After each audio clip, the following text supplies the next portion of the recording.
oras lamang po ang klase. Ano po? At ngayon naman po ang ating kalahok bilang 5.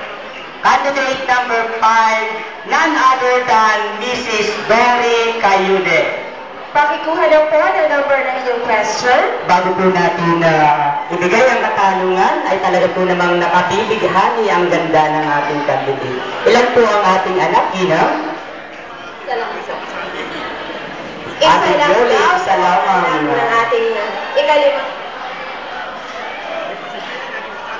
Ang ating pong katanungan ay number 8. Ito po ang ating katanungan. Bilang magulang, sumasang-ayon ka ba na magkaroon tayo ng voluntaryong kontribusyon sa ating paaralan at bakit? Ulitin ko po, bilang magulang, sumasang-ayon ka ba na magkaroon tayo ng voluntaryong kontribusyon sa ating paaralan at bakit? Opo, sumasang-ayon po ako. Kasi kung para sa ikabubuti ng ating paaralan at para sa mga batang mag-aaral, bakit po hindi? Maraming salamat po.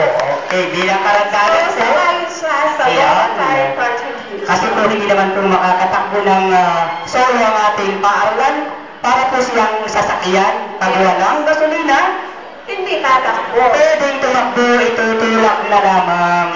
At